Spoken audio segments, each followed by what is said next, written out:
Welcome to Get Real with Asil, a woman empowerment podcast hosted by Asil Al-Baba.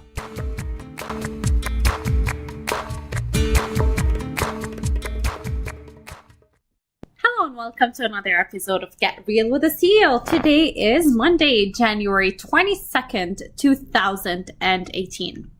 I actually came across an article that was so interesting. As you know from previous episodes, I share a lot of psychological articles that I come across because I'm fascinated by this field. And this episode is not going to be any different. The article I came across is called 31 Psychological Defense Mechanisms Explained, which is awesome because we always fall prey to some of the things that we're not even aware of and how our mind and body function. So I'm always a firm believer that the more we shed the light on what exactly happens in our brains, the more we're able to control it. Because ultimately, that's how you make the most out of your life, when you're absolutely taking proactive measures to be on top of your game instead of just simply reacting to things as they happen. So I'm really excited to go through this article. I personally found it very, very insightful.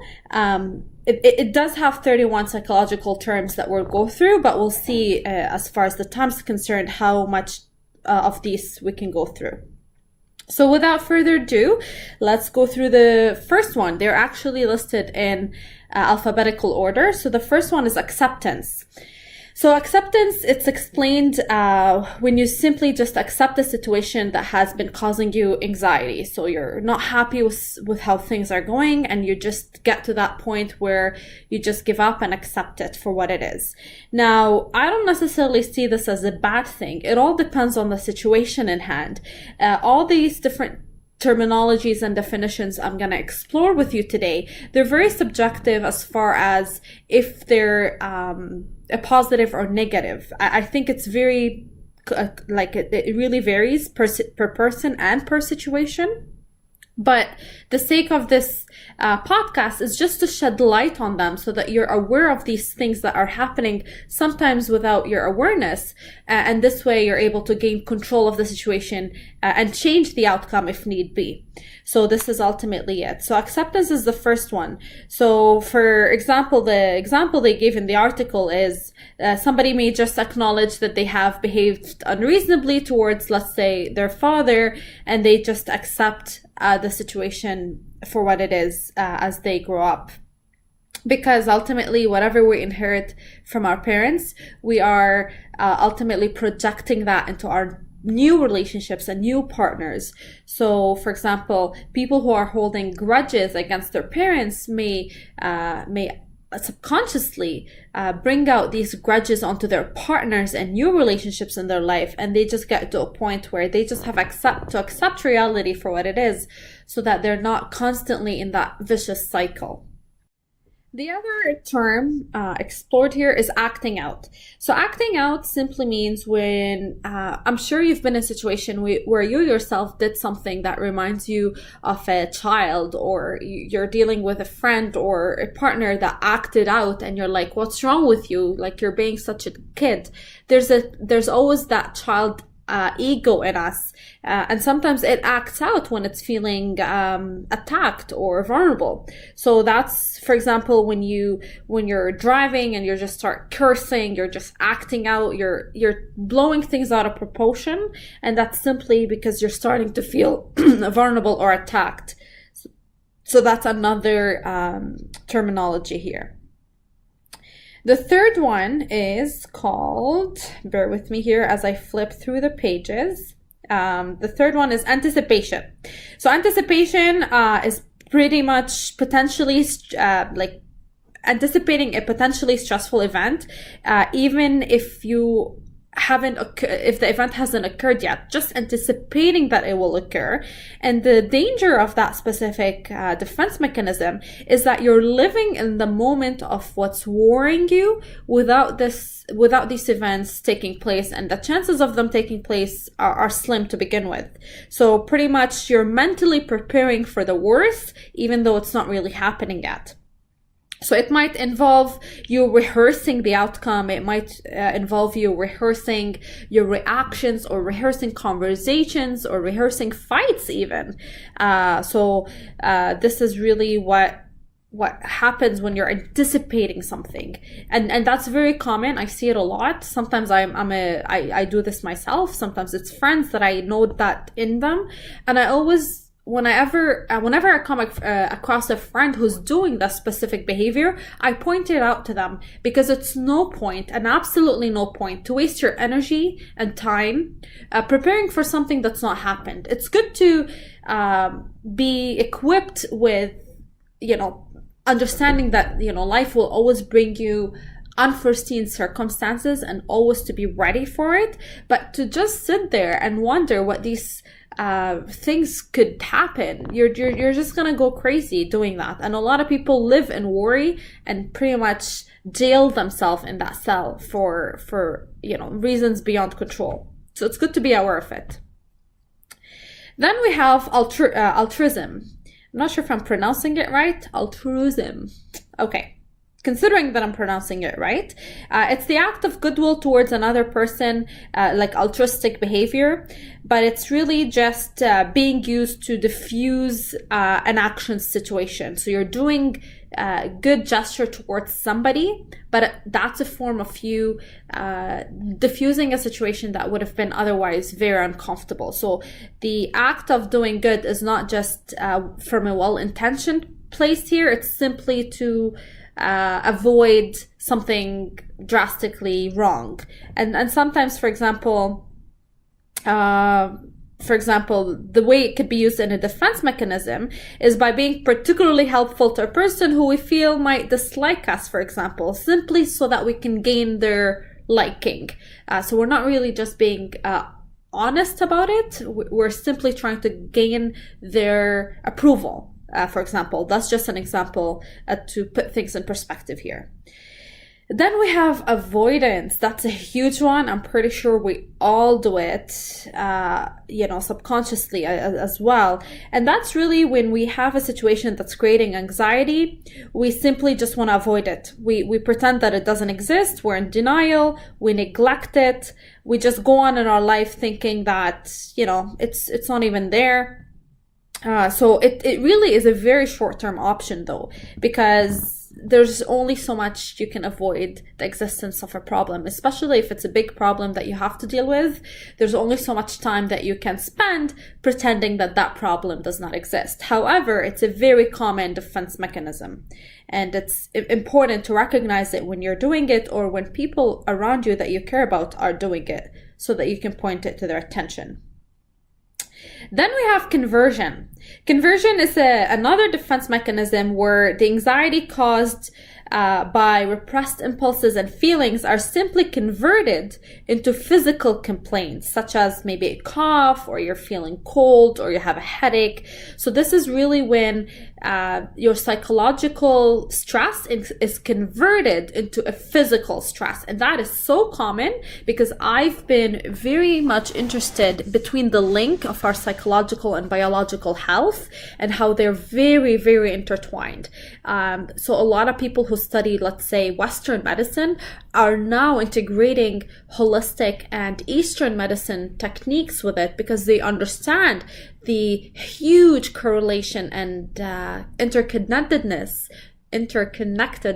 between these specific things. So conversion is very common. That's why whenever you feel a physical symptom of some sort, it's really important to reflect on what thought process has been going through your head to have potentially contributed to the pain you're feeling. For example, I sometimes suffer from shoulder and back pain, and I do have to sit there and reflect, what is it exactly? I'm sure like a lot of it has to do maybe with me sitting in an office. I work in a desk, but really it's sometimes a little bit more than that. Sometimes it's just certain things that are going through my head that are even magnifying the biological pains I'm experiencing. And it's really important to sit down with yourself and reflect on these moments.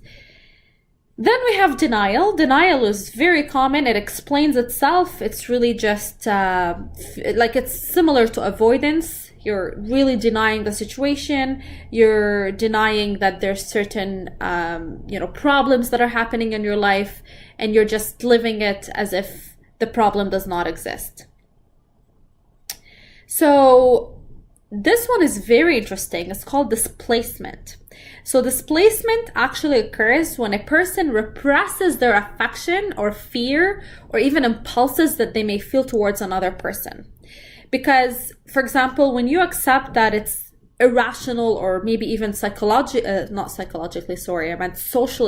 unacceptable to demonstrate feelings towards that person, you convert them into other type of feelings. So you displace them. So for example, if a person have disliked their teacher, for example, they don't like their teacher at all because they've been given low marks, they may displace their feelings toward that teacher. It's really socially unacceptable in this case to show hostility and anger against that teacher. So what you start doing is then unconsciously displace your antipathy towards your best friend, as an example. So you start showing resentment towards your friends because you're just so angry at the teacher, but you can't really deal with that anger. And therefore it's more socially acceptable to be angry at your friend.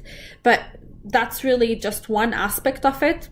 But in general, just to step back and reflect on what we just talked about, displacement, in other words, is really taking your emotions towards one person, displacing it into something else, simply because displaying that emotion towards that person is potentially unacceptable.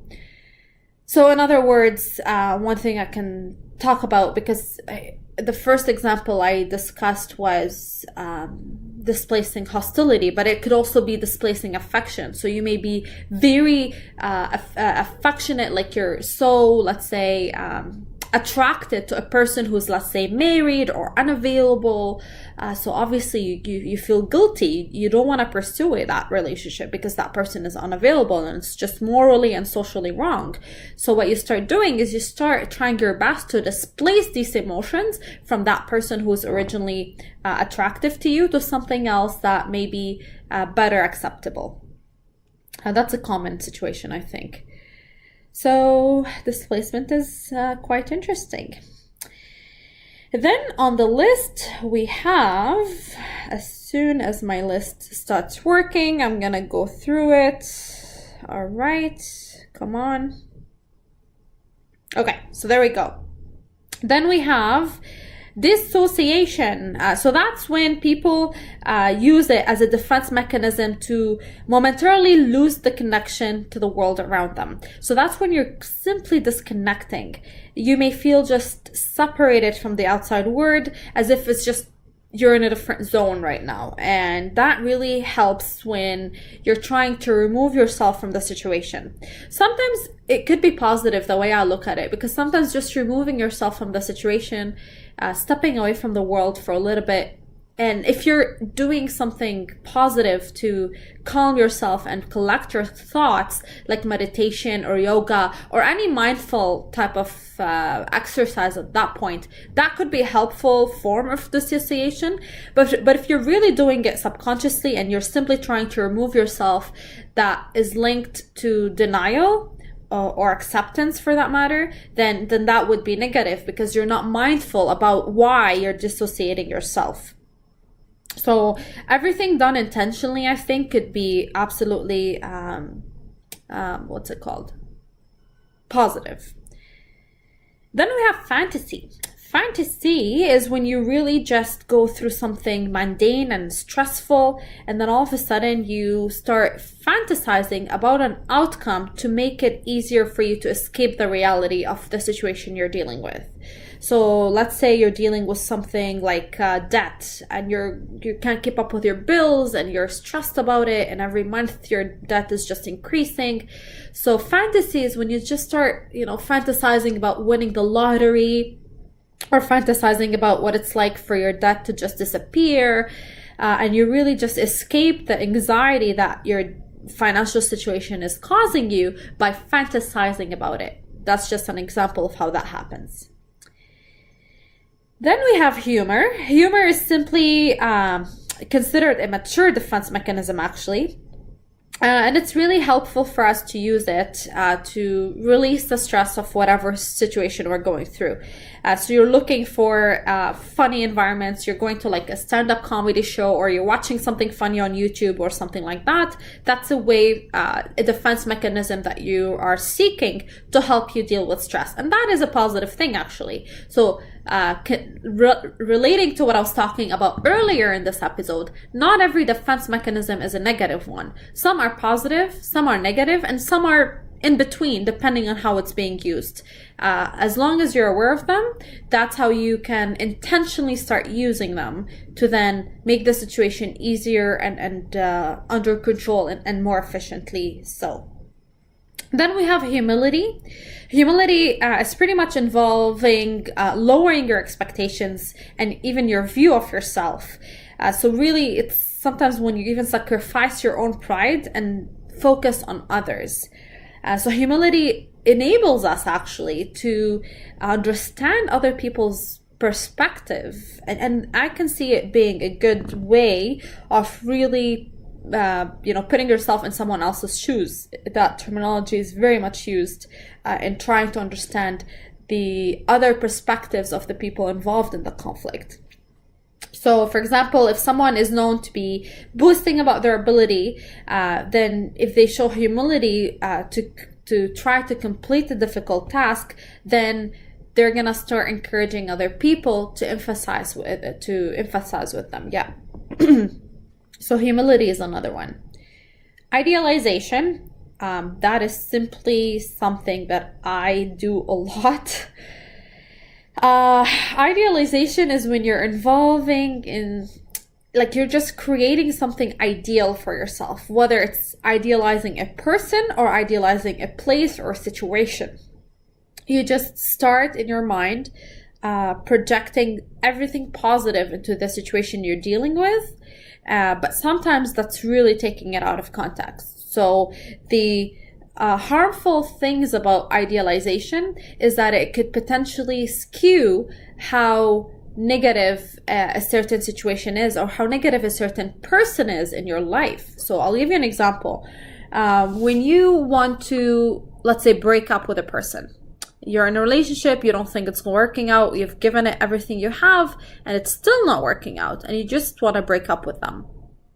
And then you do that, and a few weeks into that breakup, you start idealizing that person. You start thinking about the good times, you start thinking about the good qualities that you were attracted to begin with, and you forget about everything else. You start idealizing how your relationship was and how ideal that person you were with. And that is harmful because you're just looking at the ideal situation and you forget why you broke up to begin with.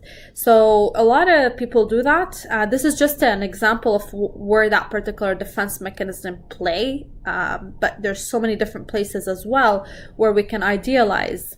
Even sometimes our work, environment, or anything else for that matter, just to deal with the, turn the ugly picture into a good one so that we can deal with it. Identification. So identification was introduced by Freud. He said that if a child, for example, is experiencing resentment toward their father because they're competing for affection for their mother, for example, then an irrational fear directed toward their father may just lead them to need to appease them. So because they're feeling so much resentment, now they want to start appeasing them. They want to get their approval and their validation.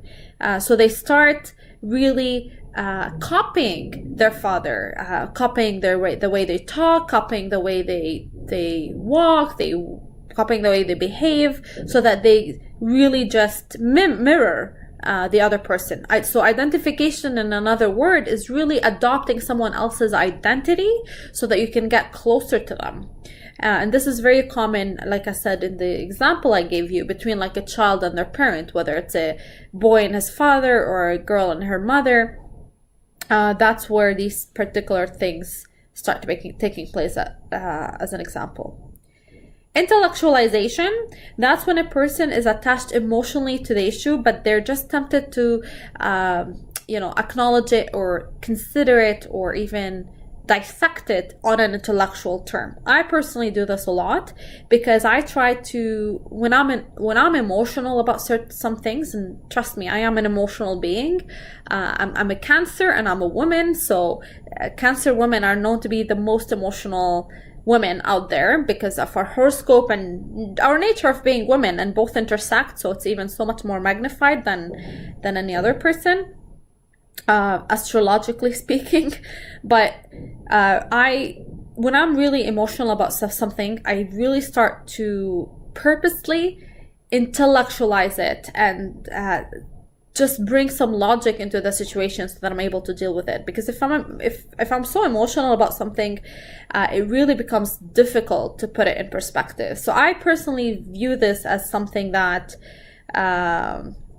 that's positive, but we just need to realize that this defense mechanism of intellectualization would not necessarily prevent the person's passion or their feelings towards something else, but they're really something that they would use in a short-term period to try to make sense out of whatever it is they're dealing with. So on the long run, your emotions are still there. It's not like your logic is taking over, but in the short term, you're at least really trying to ground yourself because your emotions could be out of whack. Then we have introjection.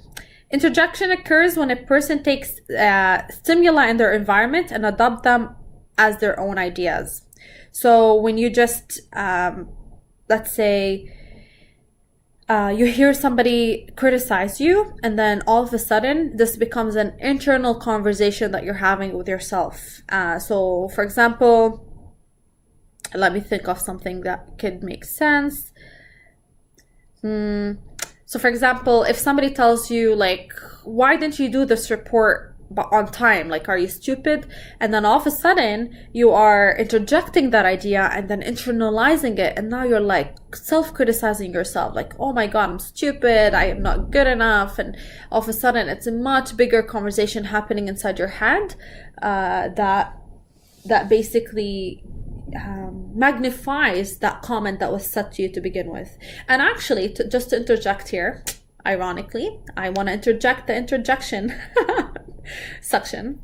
So the other day I actually posted on social media one of the quotes I made. I said, it doesn't really matter what people say to you, it's what you say to you that matters.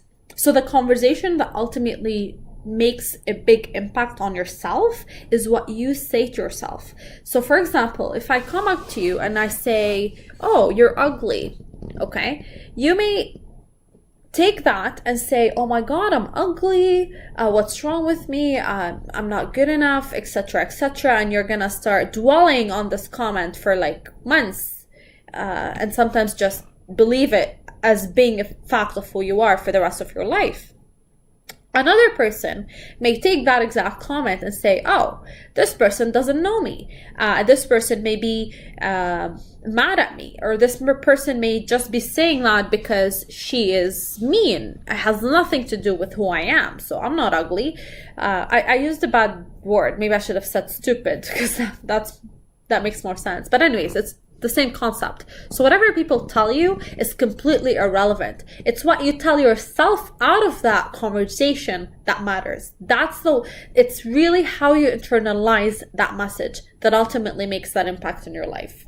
And I absolutely am aware of that. And even though you're aware of it, it doesn't mean you just become perfect at controlling the situations you're dealing with, but it really is about minimizing the impact of it. Because even when I'm aware of these concepts, sometimes there's times I am internalizing a specific message and I just have to bring awareness to it and try to interject and minimize the harm. Then we have passive aggression. That's a very common one. When you're like passively aggressive, you're trying to let's say there's an environment that's hostile and you're just passive aggressive about it. You you're considered like unsociable and undesirable in many places, but at the same time certain comments you're saying or even not saying is coming across as potentially condescending, and that's just a way for you to defend your ego. Your ego's bruised and you just want to make a point, so you become passive aggressive. Then we have projection. Projection is really when you're feeling something that's causing you anxiety and you're unable to act on owning to that negative impact. So what you would do is you project your particular image or feelings or thoughts into someone else. So for example, a person who's afraid to cross the bridge, they're experiencing so much fear, they don't want to cross the bridge, and somebody else might come and just accuse them of having fear of heights, right? So what would happen in this case, they would avoid accepting that this is their weakness, and they would say that it's really their friends that are scared of heights, and that's why they just don't want to cross the bridge. This is just, a small, tiny little example, but in life, it really is very common in relationships. So for example, if you are feeling insecure about the relationship, you're projecting your insecurity onto your partner, and all of a sudden you're blaming them for making you feel insecure, you're blaming them for being distant, you're blaming them for maybe being even aggressive, when in reality it's you who's being that. So your partner becomes the mirror of what you are experiencing. And that's very common in relationships and even in families in general. Rationalization, that's when you want to explain and attempt to just give excuses to events or behaviors, to just give rational terms. Again, this is something I do a lot. It's very similar to intellectualization, but you're really just trying to make sense of certain things. And in reality, not everything that happens in our life has an explanation. Not everything that happens in our life has a rational outcome. But sometimes when we get into rationalization as a defense mechanism, we're trying to make sense of it, and we're trying to give ourselves make it easier for ourselves to deal with certain things. So for example, every time I make something a wrong behavior, I rationalize to why I made that behavior, why I acted the way I did, so that it's easier for me to deal with the mistake. Subconsciously I do that, obviously, but it's not cool. Well, it could be. My point is, I do it a lot. Anyways, reaction formation. Reaction formation is very interesting because it's simply when you have certain feelings or impulses towards somebody, but then what happens is you start feeling the exact opposite of what you originally were feeling, because your original feelings are simply unacceptable as far as society or particular morality codes are concerned. So for example, I used that in a previous defense mechanism, but it's also very much applicable here, but in a different way. So if somebody, let's say a man, is experiencing feelings of love towards a married woman, because of how unacceptable it is for him to pursue his feelings, he might start feeling hostility and resentment towards her. So his reaction formation starts creating the exact opposite feelings in him that what he originally had, simply because of how unacceptable the situation is for him to pursue. The one I used before was I used a similar example, but the way the person was dealing with it was different, and they were simply projecting their feelings onto somebody else or something else, for that matter, that would take their attention from the person who originally caused them to feel that way. Interesting. So we have repression. Repression is really one of the most significant defense mechanisms, because it's really about repressing your feeling and your impulses, which is very common, very, very common, and that's why it's really very significant. So what happens here is you're just you're repressing what you're going through. Your tension is increasing in your body. This is when you're most likely to start feeling physical symptoms, because you're repressing a lot of thoughts that are causing you anxiety. So they're really coming out and bursting in areas in your body. It could be your heart, it could be your lungs, it could be your chest, your head. You have a headache. That's why sometimes you feel like, oh, I have this heavy weight on my chest. Really, you actually physically feel that. And that's really because you're repressing the thoughts and the particular uncomfortable things that are going through on your psychological level. So that's when you have like bottled up feelings, and very, very, very common. Then we have regression. Regression occurs when a person reverts to the type of behavior that they've exhibited at an earlier age. So let's say stress of an adult life really leads to, different associations of anxiety. And what happens here is the person starts to seek comfort in things that they associate to, let's say, security or happier times. So for example, they may regress by eating meals that were given to them as a child. So that's why sometimes when you're very stressed out, let's say you're doing exams, you just go and get a Happy Meal, or you go and get ice cream, or something that really gives you a quick impulse of a happy memory that will take your mind out of whatever it is you're doing. So sometimes even people watch cartoon because cartoon is a happy memories usually are associated with cartoon. So when you're, as an adult, dealing with something stressful, you may just go to these regress towards specific behaviors that would just give you enough relief, as temporary as it may be. We're almost done, people. Hang in there. Self-serving bias. Self-serving bias arises from the need to protect your ego. We're always trying to protect our ego no matter what we do. But here, in this case, we're trying to protect our ego from self-criticism. So we try to defend ourselves from the complaints of others. So in other words, we show a self-serving bias when we simply exaggerate the importance of our own achievements. So let's say we pass a test and we now think the world about ourselves because we passed a specific test. And the other way, like on the other extreme, let's say when we're dealing with a potential criticism, we might now deflect the blame because we are pointing the finger at somebody else, or pointing the failure at somebody else because we don't want to deal with that criticism. So self-serving bias is really when we're trying to boost our ego. Whether something good happens, we magnify that positive outcome, or something negative happens, like we receive a criticism or something uncomfortable happened, we deflect it and just send it over to someone else. So let's say if we're working on a project at work and something wrong we did, we just blame our colleague for that mistake because, God forbid, it's us. Social comparison. I actually had a dedicated episode just for that because of how crazy social comparison has become. It's because of social media, obviously. And it's so important for me to stress the importance of being aware about how hazardous this particular thing could be.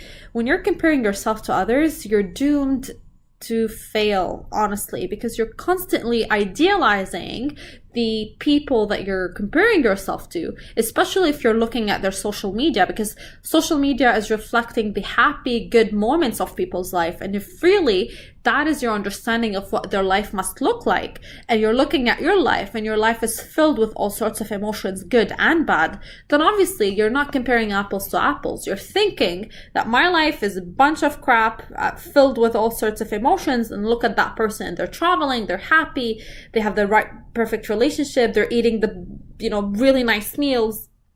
But that's far from the truth. No one's gonna take a picture of a Tim Hortons soup and post it on Instagram.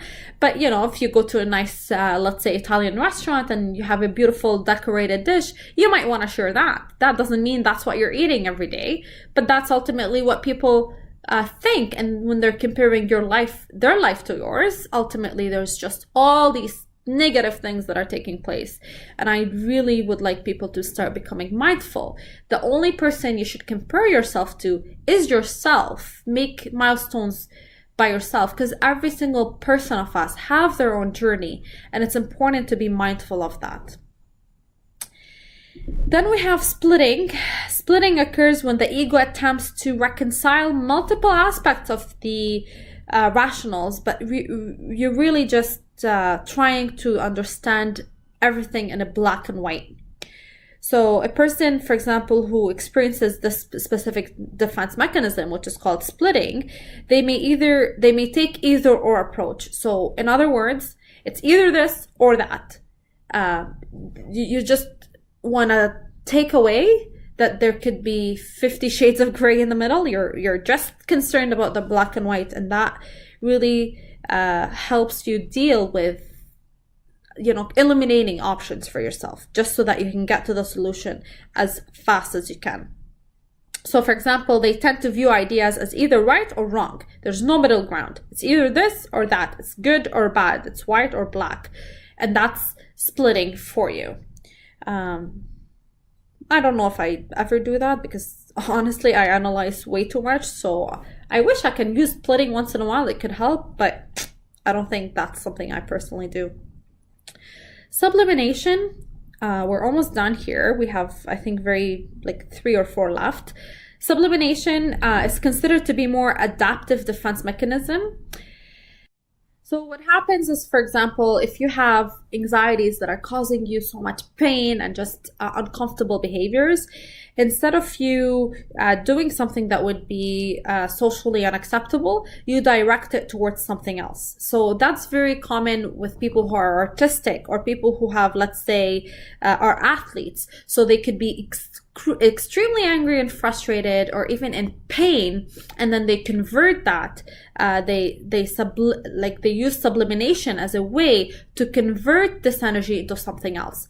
One particular example I can think about, which I may imagine is common, is, let's say somebody is experiencing extreme level of pain because they lost a strong love in their life. They may start writing songs about it, or maybe paint about this feeling, or maybe even go and create something out of that pain, fueled by that pain. So that's a very common one.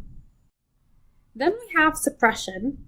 So suppression, unlike many defense mechanisms, is really just suppressing your thoughts and emotions, which really occurs consciously. So a lot of the defense mechanisms that we just discovered today so far are happening unconsciously, and you're not even aware of them. They're just really the things that are taking place in the background of your mind. But suppression is something that you actually consciously do. So it really is an intentional effort of just suppressing certain feelings so that you're not feeling them. So it involves attempting not to think about certain memories. It really involves you putting that effort to suppress the feelings of pain and anxiety, etc. So for example, let's say somebody is going through a breakup and they want to suppress the feeling of pain, so they consciously start going out with friends, they go drinking, they just do whatever it takes to keep their mind busy, and that's really for them to suppress that feelings of pain that are arising as a result of that breakup. Then we have undoing. We only have 2 left. So undoing is when you're acting so when you act on an idea or impulse that you later regret, but then what happens, you adopt a defense mechanism to attempt and undo what you actually did, because you don't want to feel guilt or shame about it. So a person may intentionally push past someone in a shop, but then they realize, let's say, that person was old, or they're just frail, or that they just shouldn't have done that. So they just try to undo their action by just apologizing, or offering them to buy coffee or something like that. But this is really a very silly example, but in a grander scheme of things, let's say you hurt your partner let's say you promised your partner to take them out for dinner, and then you stayed late at work and the dinner plans were canceled. So you start feeling guilty about it, and then you start trying to do whatever it takes to undo the feelings that arise as a result of that specific behavior of yours. Lastly is wishful thinking. So I'm sure you're familiar with that. Wishful thinking is when you're just engaged in that la la land, where you're trying to attempt to avoid facing undesirable realities. It's very close to fantasy, because you're just living in a place where, what if my debts were all disappearing because I won the lottery? What if my relationship is so perfect? And things of that nature. So that's wishful thinking. Like I said, very, very close to what we talked about in fantasy. So that's all for today, folks. It's almost 40 minutes and my voice is disappearing. Whew, I spoke a lot today, so I hope that was helpful. It really is interesting to put things in perspective. Like I said, how are we wired? I'm always interested in learning that. And what I'm interested about is not just finding out how we're wired, but really figuring out tricks to hacks to make the most out of our brains, out of our bodies, out of our subconsciousness, and just the links that happen between all these things that ultimately very much impact the quality of our lives.